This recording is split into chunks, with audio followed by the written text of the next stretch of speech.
Okay, so let's do that last page that we had on this.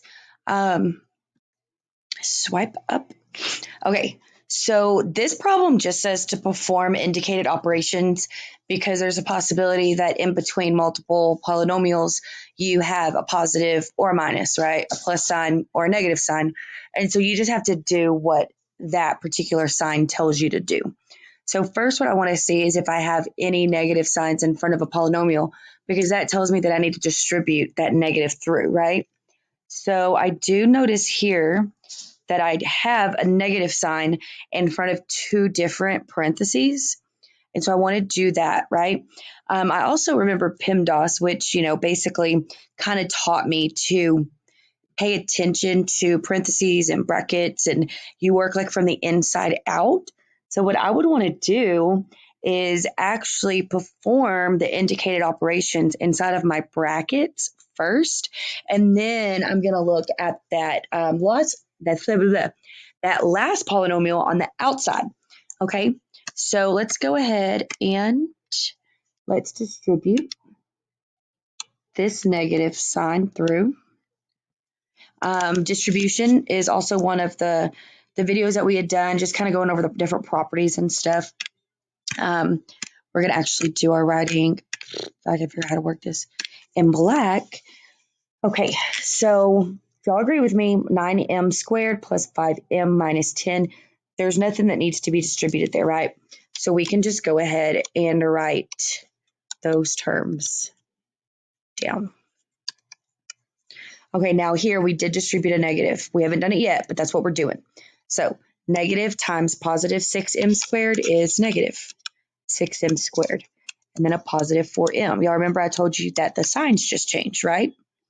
And then what I'm going to do is we're going to, I guess, just like in order for there to be continuity and for it to all be the same and for there not to be any like differences, let's go ahead and distribute this negative in. If you wanted to wait to the end, you could. The only thing is right here, y'all, after your -1, you would need to do the negative sign and then the parenthesis and then write all your terms. And then we would probably go ahead and rewrite it again, distributing the negative. So let's just go and distribute it here. If I can change my color. There we go. So remember, all the signs change. Now it's a -m squared, a -m, and a -7. So after doing that distribution, I can go through, I can find like terms, and I can combine them. So here I have a 9m squared, it's positive 9m squared. That's a -6m squared and a -m squared, making sure that my negative signs stay with those coefficients, with those terms, or I would accidentally make a mistake. So 9 minus 6 is 3, then -1 would be 2, keep and keep, right? Okay. And then right here in orange, I have a positive 5m. I have a positive 4m. I have a -m. So let's look at our coefficients. 5, plus 4, right? Signs are the same. Let's add them together. I get a 9. That's a positive 9. And then over here with that -m, I'm going to take one away. I get a positive 8, keep and keep. And then now let's look at our -10, -1, -7. All of those signs are the same, right? So if all of those signs are the same, the only thing you have to do is just add them all together and keep the sign. But we'll go and work it just individually, okay? -10 and a -1. Signs are the same, so you add. That makes 11. Keep your sign, so it's a -11. Now, -11 and a -7. Signs are the same. Add them together. Keep your sign. That would be your final answer, y'all. Okay.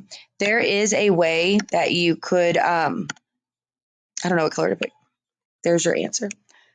There is a way, if you wanted to, you could actually write this in a specific order with all your m squareds together, with all your m's together, just being really careful that whenever you do write your polynomial differently, like when you do kind of arrange all of the like terms, that you pay really close attention to the signs. And then once you have them all next to each other, like visually, you could probably do the addition or the subtraction easier than the way I just did. It was kind of mental math. You could have it in your calculator. You could write it down to the side. Do whatever you need to do to add those coefficients or subtract them, okay? So let's get off of the pen, go down. Find the perimeter of the rectangle. So find the perimeter of the rectangle. We know that the perimeter of a rectangle, okay, so it's like walking outside in your backyard, right? You're going to like measure it because you're going to have a party and you needed to know what the perimeter is of your whole entire backyard. So I'm going to start right here and I'm going to walk this length. I'm going to walk to this corner. I'm going to walk here and I'm going to walk all the way back to that one, right? So if you notice, I just walked the whole perimeter of my backyard, right? So that included every single side. That included every single length and every single width, both lengths, both widths, right? Because I don't know what it'll let me highlight here. Probably nothing. Yeah, because it's not actual like text. Okay, so that 4x squared plus 5x plus 3, that's a length, right? There's two of them. There's two lengths. And we're going to add it to that x plus 5 on the right-hand side. That's one of the widths. But how many are there? There's two of them. So we have two widths. Okay, honestly, they could have just written it on both sides and written it on the top and the bottom, and then perimeter, you add everything up. But, that'd probably be a little too easy. So instead, they just give you half of your information. You've got to know that whenever you do the perimeter of something, it's going to include both of the lengths and both of the widths. Because we're only given one, I've got to multiply it by 2 so that I have both of them. And then at the end, I can go ahead and apply the fact that I'm taking its sum, right, that I'm adding them. So this is technically adding polynomials, but that first step is going to be to do that multiplication, okay? So perimeter equals 2 times our length is 4x squared plus 5x plus 3, close. I have a positive sign. Then I'm going to do 2 times our width, which is x plus 5. Okay, so just like that last couple of problems, trying to change my color, just like that last couple of problems, I don't like this thing. We had to distribute that negative sign, right? And the reason why we had to distribute the negative was because it was touching a parenthesis. If you ever have anything touching a parenthesis, that means that we're doing multiplication. There's not a negative touching this parenthesis, but there is the numerical value of 2 touching the parenthesis. So that means that what we need to do is actually distribute our 2 into everything inside of the parentheses. And what I mean by distribute it is it individually multiplies each thing inside of there. That didn't actually get all the way to the 3, but I don't think I can delete. Oh, I deleted the whole thing. Awesome, because I didn't like either of them. Right there. And right there. And then this one also. Multiplication. Now let's do it. I'm actually using TAMUC colors, y'all. Okay, so let's do this multiplication. 2 times 4 is 8. Signs are the same, so it's positive. And then what you do is you keep your variable and you keep your exponent. Hey, why was the back door opening up multiple times? Did y'all shut it and lock it? Okay. And then, sorry, my alarm was going off, and I've got 3 teenage boys, so make sure everybody was safe. Okay. Now we're going to do the multiplication of our 2 and that middle term, which is a positive 5x, right? So 2 times 5 is 10. Signs are the same, so it's positive. Keep your variable. And don't forget your variable right here, okay? Whenever we're adding, it's the keep and keep. So actually, my kids mess me up, and I don't like to mess up, so I'm going to go back. Keep and keep is what you do when you add and subtract variables, right? When you multiply variables, you keep and you add. We did that video. That's the product rule. Okay. So I didn't necessarily say the same thing for the the rule that we're actually doing here. Okay, so let me just kind of take that back, take it out of the universe, reverse, and start all over again. We're multiplying here, okay? Multiplying. 2 times 4 is 8. Signs are the same, so it's positive. Our 2 does not have a variable, but it is multiplying a term that does have a variable. So what you do is you just don't forget that variable, okay? It was x squared times no x squared is just x squared, okay? Scooch over 2 times 5 is 10. Signs are the same, so it's positive. Don't forget that variable right there, okay? It was a part of the original multiplication that we just did with those two terms, so it's going to be a part of our actual product, right, of our answer. And then scoot on over 2 times 3. A lot of my students always think, oh, there's not a variable there, and that's a plus. So it's 2 plus 3, oh, it's 5. That's not true. Okay, it messes up the rest of your problem from here on out. The blue arrows, any arrows in this rainbow fashion, mean to multiply. Okay, even if it has a variable, even if it doesn't. 2 times 3 is 6. Signs are the same, so it's positive. Now let's move over to the 2 times our second polynomial. 2 times x is 2x. Signs are the same, so it's positive. 2 times 5, not plus 5. 2 times 5 is 10. Signs are the same, so it's positive. The perimeter of this rectangle is, let's add like terms. 8x squared. What else has an x squared? Yeah, absolutely nothing, right? So you just bring it down. It didn't go away. It's not a part of the answer or anything weird like that. It just didn't happen to have something else to be combined with, okay? So then let's scoot on over to our positive 10x. What else has an x? Yeah, the 2x. I don't care that it's a 10 and a 2. That's okay, right? The only requirement to adding or subtracting polynomials in this manner is just that they have the same variable and the same exponent. So 10 plus 2 is 12,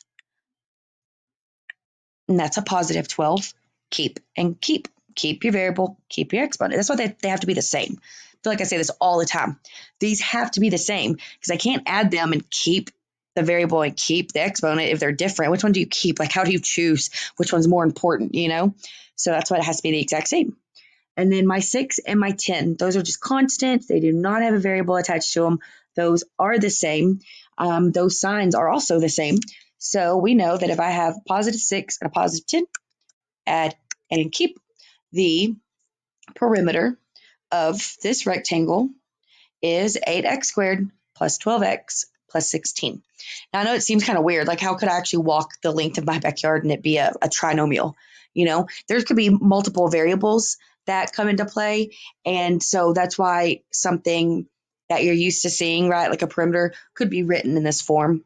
It's okay if it's not, you know, the perimeter of my backyard is 12 feet. I mean, who knows about all the different variables that could come into play. Was that it, y'all? Let's look and see. That was it. Okay, so I think it's only going to save so much stuff because I didn't save the other forms that I did. What we did was we defined a couple of different things for polynomials. I think this is like the fourth video. We added them, we subtracted them. We talked about what the different terms are, what it means to have a degree or what the degree is, how to write them in descending order, the different types of polynomials, what it means to be a coefficient, what it means to be a like term. We determined the number of terms here and actually gave the coefficient for them. We combined like terms when we could, wrote it in descending order. We actually simplified the polynomial, which means the same thing. We combined like terms. We actually gave the degree, and we also stated whether it was mono, bi, or trinomial. And then last video, we added the polynomials, whether they were stacked or they were written linearly. This one right here, got a phone call, got all confusing. Yeah, there was a typo. Hopefully it's still okay. This video, we have performed the indicated operations. Y'all, the most important thing is if you see parenthesis with a negative next to it, you've got to change all the signs, whatever terms are inside of that parenthesis. Okay, you're distributing a negative. If you don't, then your answer will be wrong. And then we just found the perimeter of this rectangle, which happened to be a trinomial. So that is it for my Paris Junior College class, doing 12.4. Next videos that I will start recording will be 12.5, y'all. If you have any questions, make sure y'all keep sending me emails and asking me, okay? Thanks. Bye.